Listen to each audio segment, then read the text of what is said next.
Diffusion, the international science radio show. We have a bouncer on the doors of perception. The good, the bad, the ugly. It gets pretty exciting. The myths, the truths. Toxicology. Astroseismology. Magnetism. The dark side. Genetically engineered potatoes. Planetoid. Planetoid. I love that word.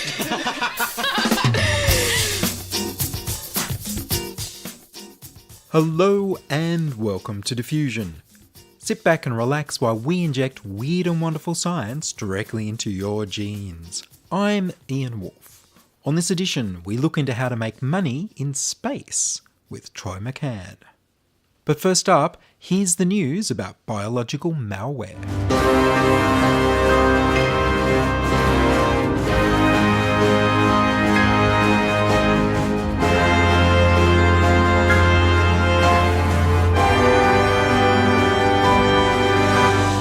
Viruses in your virus? Researchers from the University of Washington encoded a malicious computer program into DNA that they synthesized into biological material, that when analysed by a modern gene sequencer, becomes binary code that will take over the computer. Their intention is to explore the security vulnerabilities of the whole pipeline of gene sequencing technologies and software, how they can be attacked, and therefore how to safeguard them. A wet printer can synthesize DNA from the 4 nuclear bases G for guanine, A for adenine, T for thymine, and C for cytosine. These DNA strands are then read with a sequencer and post-processed to create a computer text file with G's, A's, T's, and C's. This computer file is used as input into a vulnerable program, which causes the program to open a network socket for the attacker to gain remote control of the computer. To be clear, this was a demonstration of possibilities, not a demonstration of a real vulnerability. The researchers at the University of Washington introduced the vulnerability into a commonly used program themselves to find out if delivering Trojan horse program code through DNA strands would get into a vulnerable program. Proof of concept. An equivalent would be wearing face makeup to fool face recognition software, or wearing a t-shirt to deliver malicious code to computer vision systems. The result is that they found that they could create DNA that will deliver software to give a criminal remote access through a vulnerable program on computers that process information from the gene sequencer. They also noticed that when, as is commonly done, DNA is sequenced in parallel, DNA from one sample could cause slight contamination of nucleotides into another sample. This could, in theory, be used to deliver the coded DNA that would take over the computer to somebody else's sample. This is known in security as a side channel. They analysed 13 commonly used open source gene sequencing utility programs for security problems, and then compared them to the security of open source software used for web servers and remote command line shells. They found that the biology software used C library calls known to be insecure more often than the network software. This suggests that DNA processing software has not used modern software security best practices. The next step was to see if they could use these programs' flaws to take over a computer. They tried an attack called a buffer overflow. A buffer overflow is where a program, while writing data to a buffer in memory, mistakenly overruns the buffer's section of memory and overwrites other nearby memory locations that may contain executable code. A criminal can use a buffer overflow to deliver malicious software that would be run on the computer. They quickly found buffer overflow vulnerabilities in 3 commonly used gene sequence processing programs. The researchers have notified the authors of these programs so that they could clean up the security problems. Could this kind of DNA-encoded malware stop forensic scientists reading DNA from crime scenes? Or could it allow criminals to rewrite the evidence after it's been collected? Could spies change their own genes to cause DNA readers to identify them as other people? Or even to break into machines? The possibilities are multiplying. And congratulations to CubeWriter, for their second successful launch of student projects to the International Space Station. The tiny computer package went up on the SpaceX reusable rocket this week.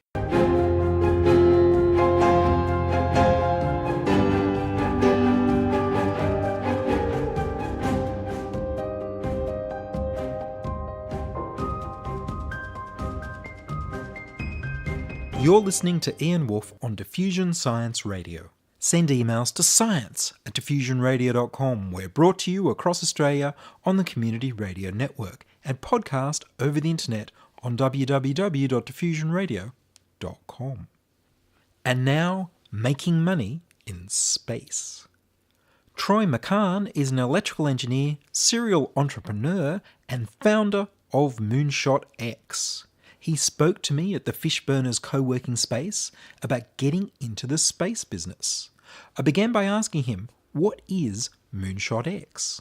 MoonshotX is a company that's designed to help people turn an idea into an investable space business.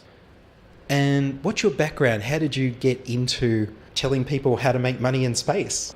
It really all started for me in my penultimate year of university. So I studied electrical engineering, which thankfully now I've finally completed. And I was at the University of Melbourne, which doesn't actually have an aerospace engineering degree. And I'm sure if they did offer it, I would have been a part of that. And I discovered we discovered these things called CubeSats. And we saw, when I say we, there's around 20 of us, students from around the university that got together and said, well, if there's high school students launching these satellites, like building them, you can hold them in your hand, they're tiny, they use the same technology as your mobile phone.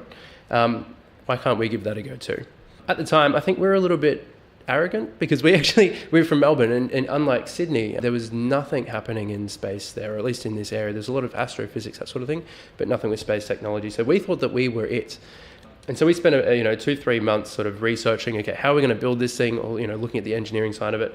We ended up coming to a conference in Sydney about 3 months into it, realizing that one, there's actually quite a thriving space industry in Australia, well, much more than we thought and much more than anyone recognises. But two, that one of the biggest problems that we faced was actually the legal requirements, making sure that we're following the laws, whether it's the Space Activities Act, which has been reviewed, defence regulations, or this sort of thing. So that was really the start of what became the Melbourne Space Program. So we went back and we built a whole team of law students, and that was really easy to pitch them and say, hey, you may not be good at maths. Well, this is what they said, well, we're not good at maths. How can we get involved? And we said, well, it doesn't matter. You can do space law. That's a thing. So we ended up advising the federal government on the Space Activities Act review and doing all this stuff there. So we had a great legal team on our program. And we sort of expanded from there. So we ended up including pockets of students from all around outside of just engineering and science. And that was fantastic. It was a volunteer, not-for-profit space program where we were looking to build this satellite. We were doing some other things, with space law and teaching students from around high schools and primary schools. So about mid last year, I decided to hand over the baton, let someone take over that. And I really wanted to focus on helping people turn their ideas or get inspired to have these amazing ideas, because there's so much low-hanging fruit out there that most people don't think about with space, and turn them into an actual business model. And that's where MoonshotX came from. So people that have ideas can come to you and get help on turning it into a business that can actually sustain itself. That's exactly right. So one of the biggest, like I said, I'm an electrical engineer, so I've had a lot to do with a lot of engineers. We are fantastic at solving problems, but we're horrible at actually understanding what the problems are to begin with. And so we make a lot of assumptions when we go through the problem-solving process. What we try to train people to do is really think about, well, what is the problem you're actually solving? Because a lot of the time we assume that, and if you look at something like the Segway, for a non-space example, that two-wheeled device, rolls around, all that sort of thing. Everyone thought it was really, really cool when it came out, but they went bankrupt straight away. And that's because it's a fantastic product, but no one said, oh yeah, I'll give you some money. That was like, oh no, it's cool that it exists, but someone else can pay for it. And so it's really taking that and expanding it and showing people that even if you aren't an engineer, we can help you find the people to join your team. As long as you've got that vision behind what you're trying to achieve and you can sell that vision to other people, we can help you find the team members to help you make it a real thing. And we can help you, give you the connection. So that's one of the things we offer, is that huge global network of people that are involved. So if somebody approaches you and says, look, I want to put satellites to look at agricultural information or whatever their idea is, What sort of expertise does it take to work out how to make that into a business? There's 1,000 different ways that you can solve every problem, right? And that's really the challenging part, trying to find the one or two that actually work.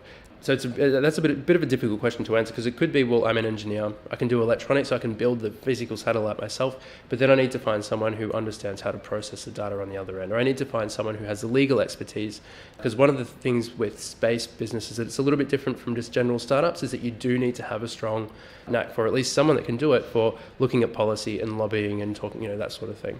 So if you're looking to, for example, launch a satellite, one of the things that we would do is help you get that hardware tested on the ground, because that's one of the biggest things, right? How do you know how to build the satellite? So finding the specifications to actually get it done, getting the resources to actually get it launched into space so it's space proven.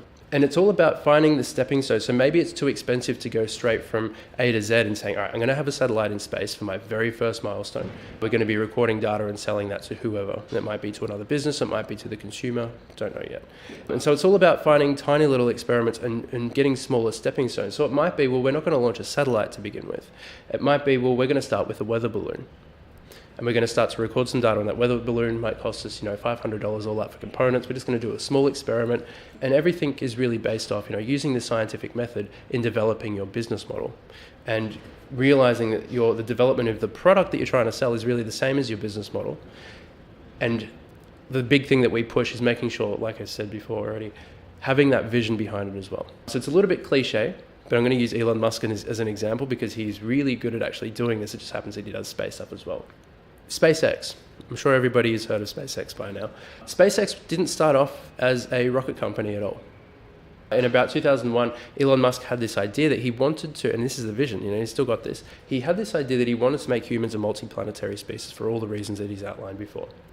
So he thought, well, what if we launch a habitat with, greenery on it? We launch it, we put it on Mars. It's going to inspire people and governments all around the world to get together, and we'll go towards moving people to Mars. Very ambitious idea. As we know now, probably a little bit difficult to work. So Elon stepped back and said, all right, well, how can I actually make a product first and find some stepping stones to get from A to Z? So rather than going from A to Z, we'll get from A to B. That first stepping stone was to develop a rocket that could launch some satellites into Earth orbit that would actually pay for themselves, and then he could funnel the profits from that into the next stage, which is now, as we now know as well, that's reusable rockets. So you can sort of see how he sort of goes down the chain there. And it's not about knowing how to get from A to Z. It's about having that as a vision and that as an end goal, and finding a way from A to B, then from B to C, and getting closer and closer to that vision. And that's really what it's all about. And isn't it expensive? I've heard from Sebastian Chowie of CubeRider that there's a lot of expenses involved in launching a satellite from an Australian company, even if you don't launch it in Australia. What does that involve? So yeah, it is quite expensive, and those costs are coming down a lot. So at the moment, when I say we, I mean the new space industry. So people that are developing these new sort of smaller technologies like CubeSats with interesting business models. We're very lucky in that big rockets that are sending up these satellites the size of a truck. They might be $500 million worth of hardware in there. We get to actually piggyback off those rides, and so we don't get to choose which orbit we necessarily go in. It's sort of whatever we get, whatever we're given, we get. And it can be quite expensive. At the moment, you're probably going to be looking at, this would be a good one, about $100,000, excluding all of the legal fees and, insurance costs and all that sort of thing that is also impeding us here in Australia. But we also have some really interesting companies popping up. So for example, in Sydney, we've got a new one called Space Ops. There's Gilmore Space in Queensland as well. These are a couple of companies that are actually developing new rocket technologies here in Australia, and they're targeting smaller payloads. So for example, you've also got Rocket Labs, which is a Kiwi company. They're probably the furthest along around the world in this sort of thing. They've got a rocket that they're looking to sell for $5 million. And I think it's got a payload capacity of around 200 kilograms.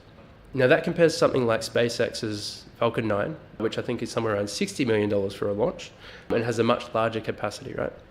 So these smaller rockets are actually fantastic because better bang for buck in getting your satellites or your hardware up into low Earth orbit.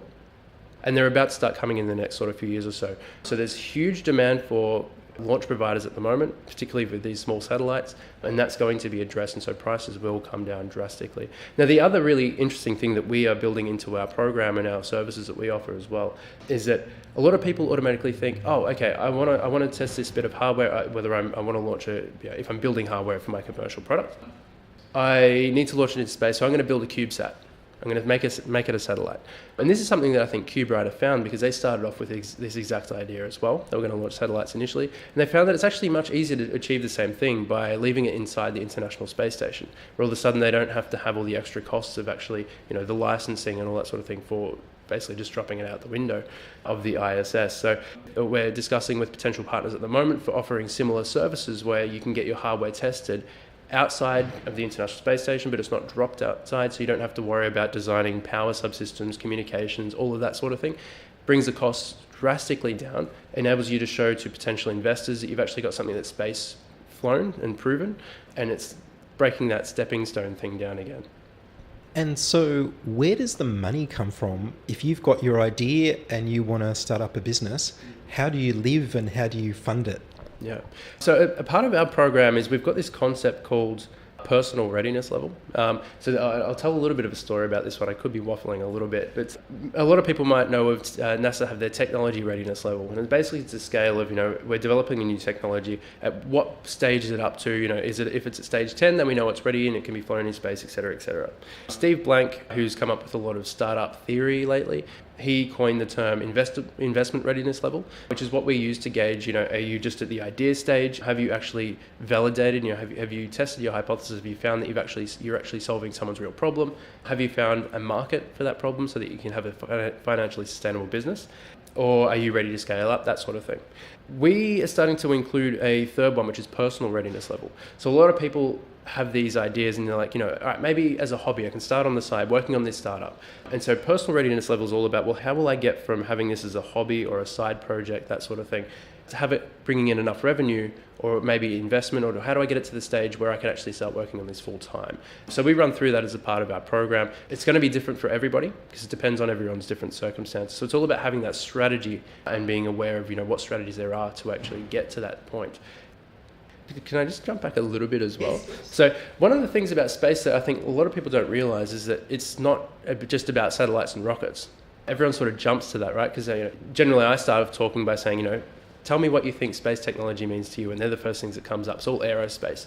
We like to also include the focus of, all what we call the downstream interests. So that means, things on Earth like agriculture, mining, tourism, logistics, all these other industries that are adjacent to space that rely heavily on space technology, but we don't really think about it.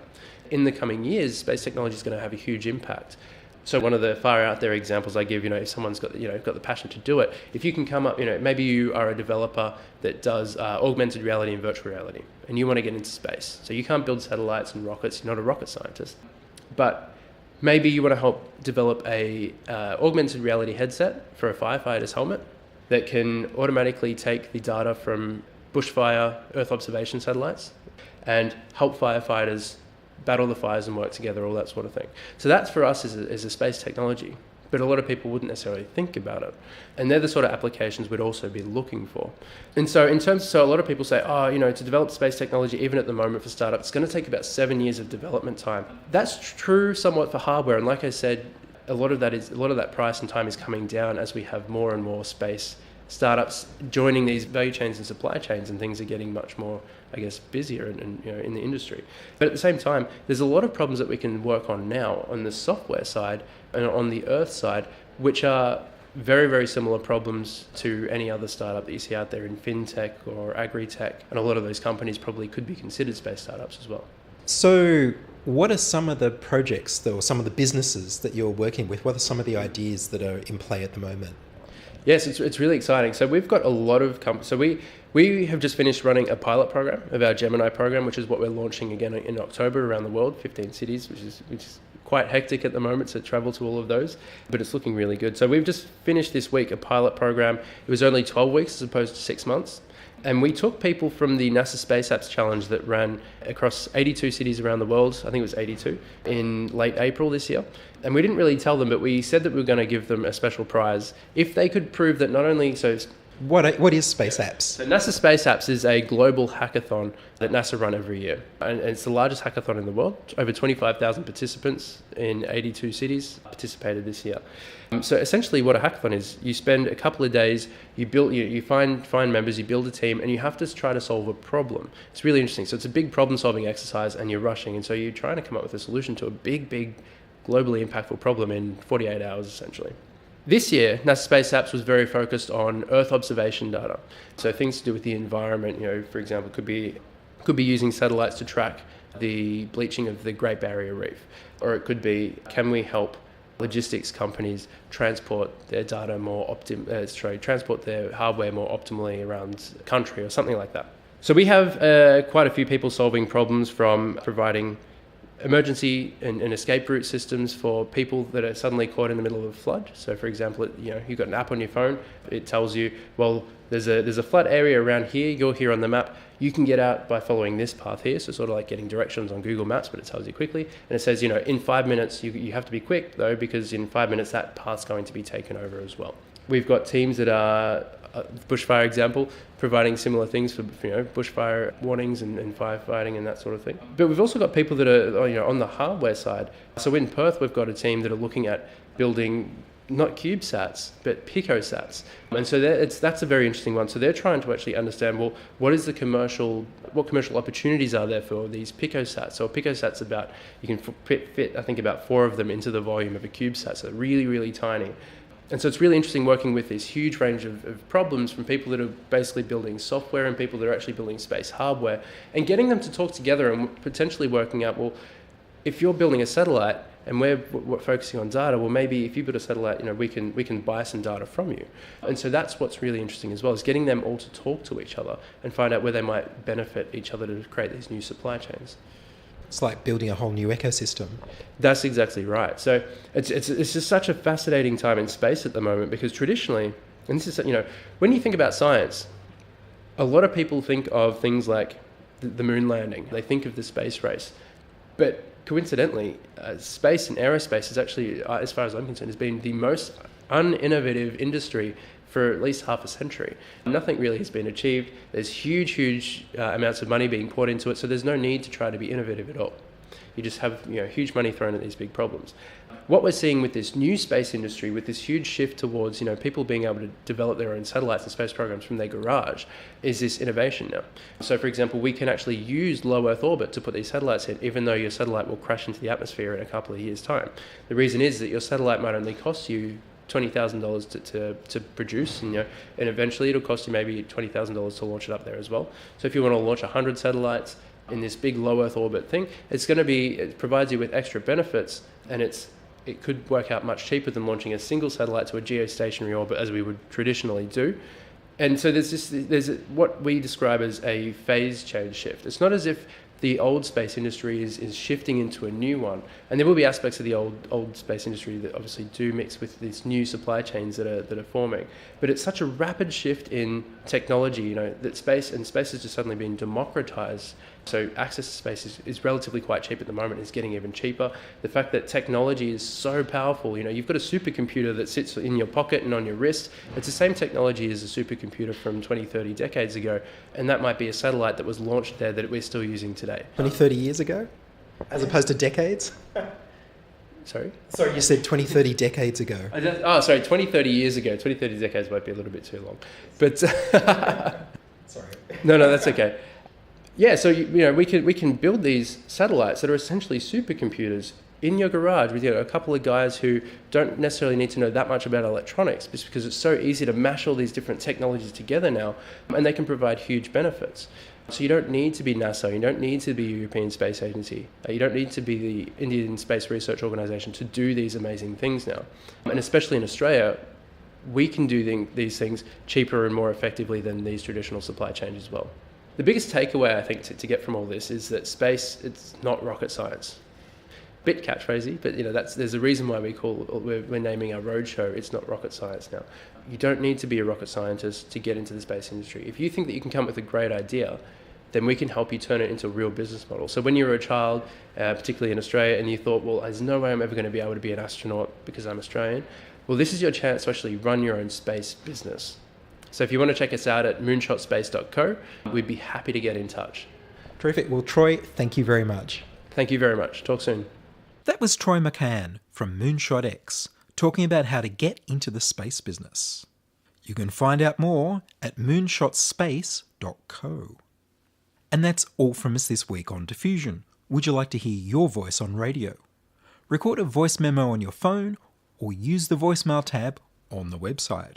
We need more people contributing stories to Diffusion. Send your contributions, opinions, helpful suggestions, and donations to science@diffusionradio.com. That's science@diffusionradio.com. And please do send me an email so I know you're listening and you'd like to hear more episodes. Please like the Diffusion Science Radio page on Facebook and rate us on iTunes. Tell your friends. Follow me on Twitter @Ian Woolf. Join my patrons in supporting me at patreon.com/diffusionradio. The news music was Rynos theme by Kevin MacLeod of Incompetech.com. Checking production was Charles Willock. I produce Diffusion, which is broadcast around Australia to 27 stations on the Community Radio Network, including 2RBM in the Blue Mountains of New South Wales, 8CCC in Alice Springs and Tennant Creek, 2MVR in Nambucca Valley, and 3MBR in the Mallee Border districts of Victoria and South Australia. Diffusion is syndicated globally on the National Science Foundation's Science 360 internet radio station, and also on astronomy.fm. Subscribe to the podcast on the Diffusion website, www.diffusionradio.com. That's www.diffusionradio.com, and check the website for links, photos and videos about this week's show. If you enjoyed the show, you can explore more than 900 previous episodes archived on diffusionradio.com, where the shows are labelled by keywords so you can focus in on the stories you want to hear. Subscribe to the Diffusion YouTube channel at youtube.com/c/diffusionradio. I'm Ian Woolf. Join us inside your audio device of choice for more science wondering next week on Diffusion Science Radio.